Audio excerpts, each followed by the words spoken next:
that the union makes us strong. Solidarity forever.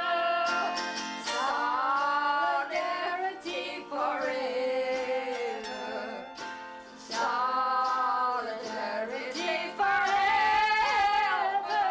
For the union makes us strong. Yeah, it does. Yeah, Sure does. you might have to go to jail, but that won't hurt you if they don't kill you while you're in. That's true. All right. You want to do the amalgamated? Let's do it. All right, we'll do that. Now, be. Give us some water.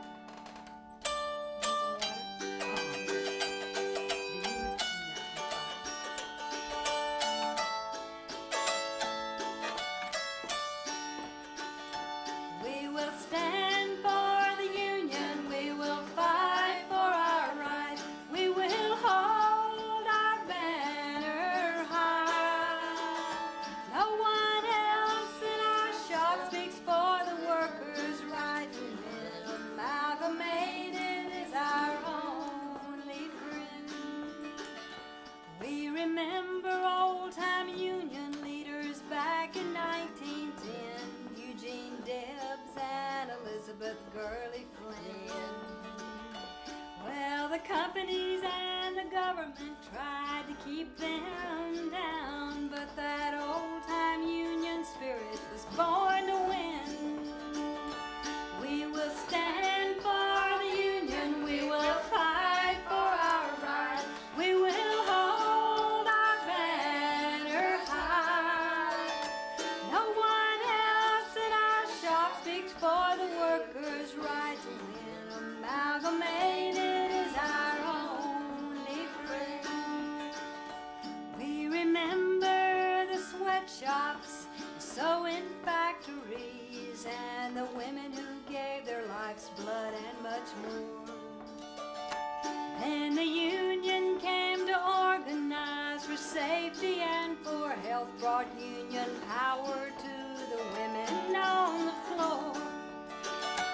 We will stand for the union. We will fight for our rights. We will hold our banner high.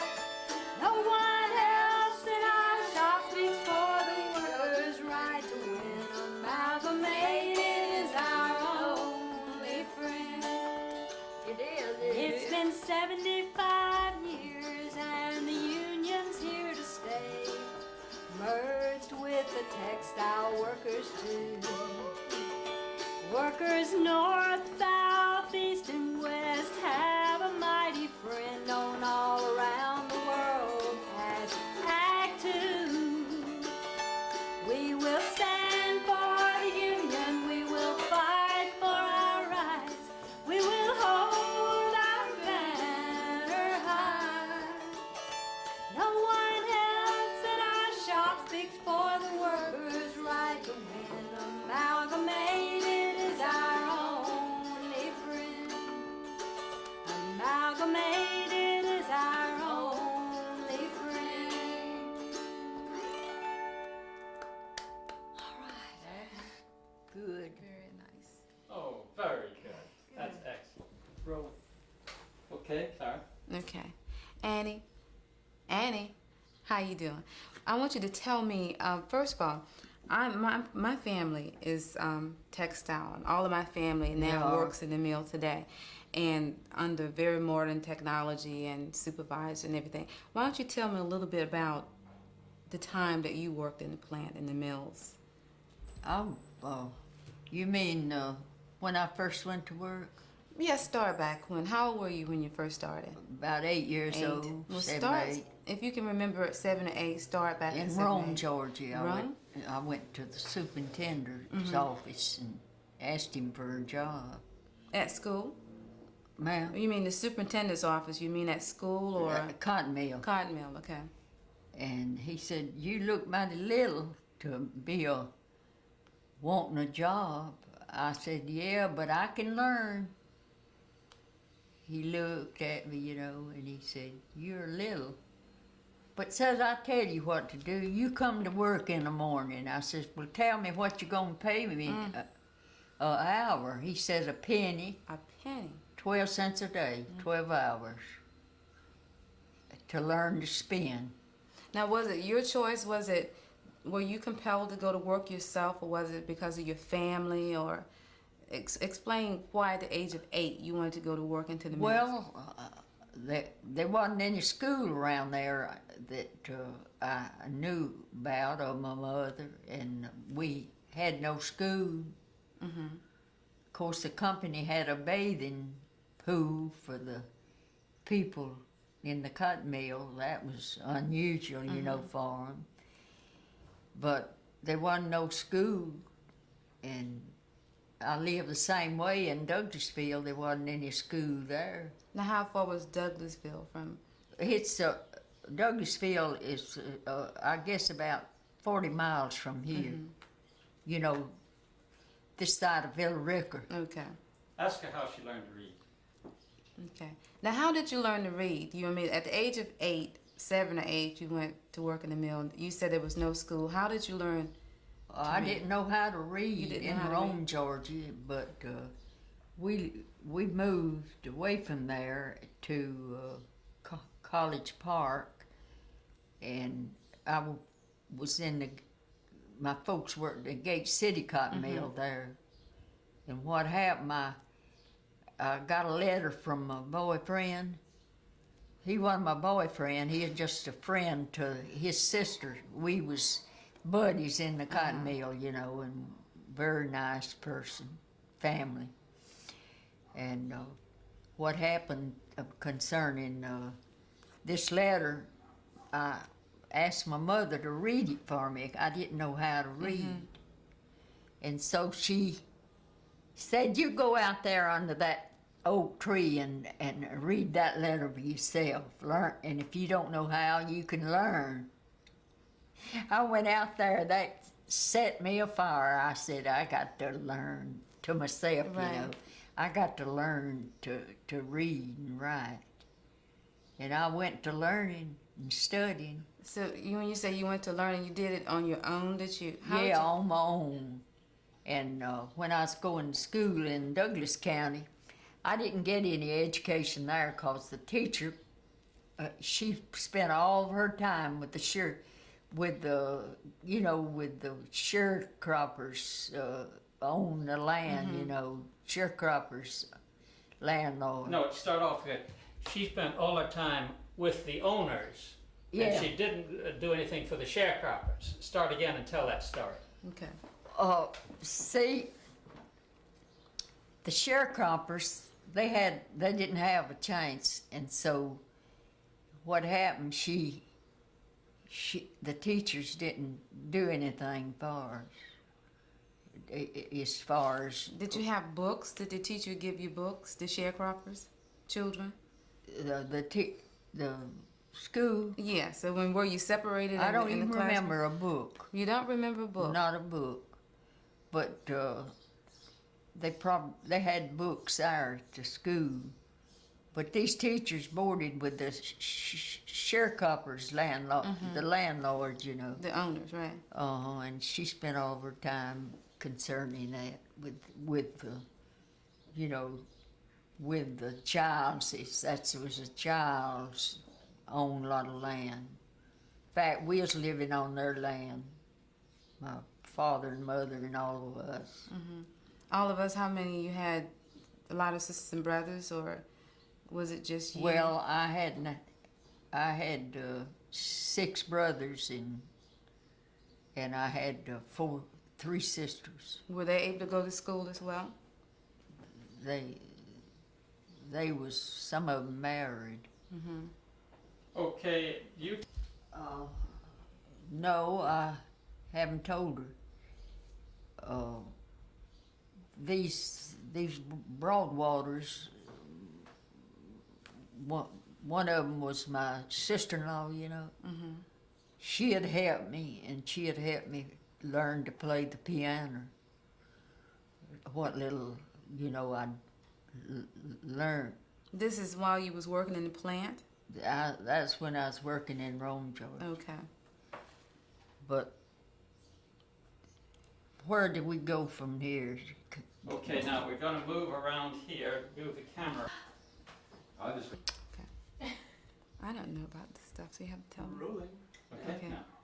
When you were a child, Nanny, explain to me or tell me about, did you ever get an opportunity to go to the mills to see what was happening, or were people from off the street invited to come in? It's not like today. Today, you can't go into the mill unless you work there. Explain to me about. Well, you see, sometimes my sisters would be worn out. They're so tired, and they'd sleep too late to go to work on time. And when that whistle blows, you know, you better be there. Well, they wouldn't have time for their breakfast, so that'd throw. I was the one my mother would send me to take their breakfast to them, and that's what I did at the Elizabeth Cotton Mill. Now that cotton mill sold out and turned to be a Martell later. I was working in that Martell mill when I met my children's daddy.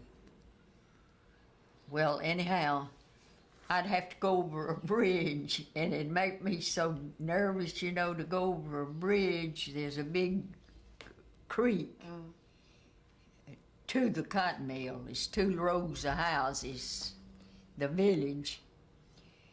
And my mother, she had one dear friend that was caught in the trap over to over in Clark's Cove. That's in East Point. There's killing and hanging Afro-Americans, and so this one got away and, you know, come to my mother's. She had to come about a half a mile or more to get to my mother's. She knew my mother, and she stayed there. But I'll go back. You see, when I was taking the lunch for my sisters, I watched every way they worked on the machine. And my oldest sister, was slow, you know, and I could learn easy. I learned to, you know, to do the kind of work she is you know, doing spooling in a cotton mill. I know spooling. Well, anyhow, that was some bad times, you know, long then. Well, they broke out that riot out in Clark's Cove in East Point, between East Point and where we live. And they called every person on the village, Cotton Mill Village, to come. They'd have to come in the cotton mill that night. And so that night, we all had to go in the cotton mill. Children, babies, and everybody had to get out of them houses. They told us that the black folks was coming in there and kill us all. They told you that? They told the people that. And was there a reason why they would tell you that the black people were coming to kill everyone? On account of slavery. Oh. They want to keep white people under slavery, cotton mill people, but they couldn't keep them as bad as they had the Afro-Americans. So this woman come by there, and as I said, my mother hid her in a closet. Oh, she did? When the man come by and told everybody had to come in the cotton mill. We went and stayed down there nearly all night. And so we come home in time for them to cook the breakfast of the workers so they could get back on the job at 6 o'clock. That was that was during a race route. Now there was a hanging, there's a murder, and all of that. Afro-Americans over in Clark's Cove. That ain't no joke. That was true. Now, I wonder if you could ask Annie how she got arrested during the strike of 1934. Okay. Tell her that story. Well, Tell me the story about how you got arrested during the 1934 strike, Annie. well, I'll tell you, I'll try to make it as snappy as possible.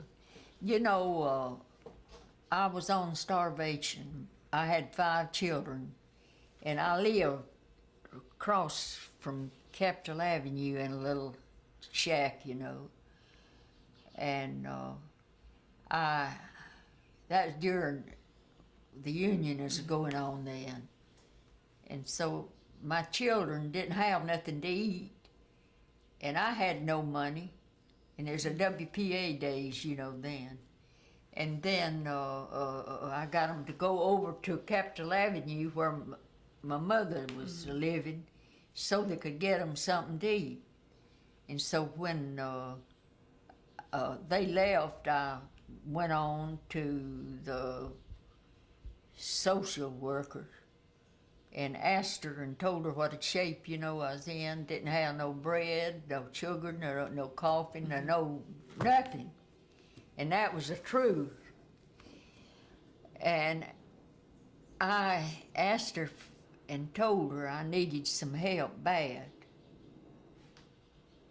And she listened at me for a few minutes, and she then offered me 50 cents. 50 cents. 50 cents now. 5 children. Okay. 50 cents. I says, 50 cents, lady, won't buy nothing. I said, that wouldn't buy groceries for even one. And she wouldn't give me no more, and so I just said, you keep that 50 cents. Good. And I went and caught me a bus and went out on the picket line. But I first stopped at a man's house, and he told me he was going to picket that day, and I told him I'd come by there and he could show me, which I already know. And so when I got off and went to his house for about 5 minutes, he wasn't the feller that you could think about. He wasn't going no picket line. He just lied to me. Oh, he lied to you. And I happened to have a daily worker in my bosom, and I carried it. I thought I might give him a little education by reading it to him, you know. But I seen I was with the wrong place and the wrong man, that he wasn't no Union man. So how did you get away from him? I told him I had to go on to the picket line, and he said, well, I'll be over there directly. But I knew better than to let him see the daily worker, you see, into it. Because you got to know how to trust people concerning as bad as it was then, you know, a daily worker. You know what I mean by a daily worker? No, explain the daily worker to me. A daily worker is a communist paper. Yeah. That's a communist paper. So you had to be very careful as to... You who have to let be sign. very careful, and we were... I wasn't in the right shape to even let a Union person that didn't know me, you know, see the I paper. understand. But I thought this man, he had me fooled, you know. I had a little confidence in him. Thought he was a good Union man. But I went ahead, and it wasn't, when I got on the picket line and was picketing, it wasn't very long until I asked the lady, could I go to the bathroom? her house. She is picketing, and it broke up. The meeting broke up about 10 o'clock, picketing. And so she said, I'd be glad for you to. And her and her husband, I went on to her house, and then I come back, and while I was coming back to catch my bus, the police has got me. What do you mean got you? Did they grab Arrested me and put me in the wagon and put me in the, I don't remember whether it's a car or a wagon, but I think it's a car then. And did they hurt you when they put you in the wagon? Well, when they grab you, most all of them will hurt your arm. I've been hurt in Alabama and Tuscaloosa and all over the country, being so rough. And I've had to almost go to a doctor with my arm in Alabama.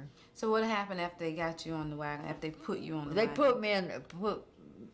my sister was out there picketing too, But I was a little late because I was trying to take care of getting some food for my children. Right. Well, they put me in jail. They give me a female examination. Now, you can't believe this. Explain the examination.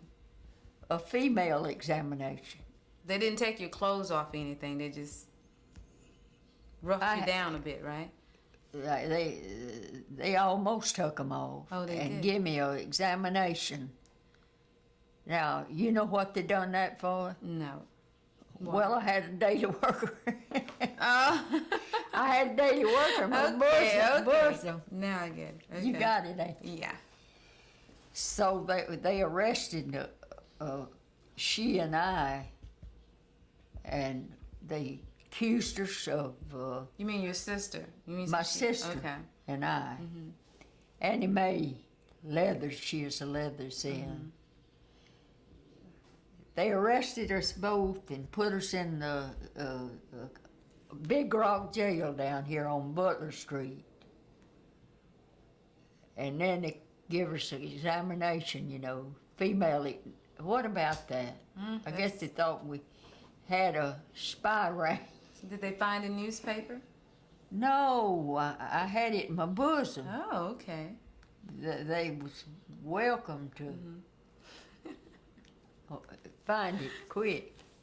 So we went on and was accused with insurrection, trying to overthrow the government of the United States. How long did you stay in jail? 74 days before we could get out on bond. And we got 2 Afro-American. You've heard of Benjamin Jr. Davis, have you? I don't believe I have. That was a wonderful lawyer, and Mr. John Gear. That was our lawyers. So how did you come apart? How did you obtain the lawyers? Did they come in to just represent you, or did someone in your family call these attorneys, these Afro-American attorneys? Explain that to me. Well, they already noticed in the newspaper, and I don't remember about my people, but they would tell them, the lawyers, that my mother and brothers and sisters knowed Mr. Gear and Mr. Davis. So we had a time. Now, I remember my son that's handicapped, he's blind and deaf. He can remember things so wonderful.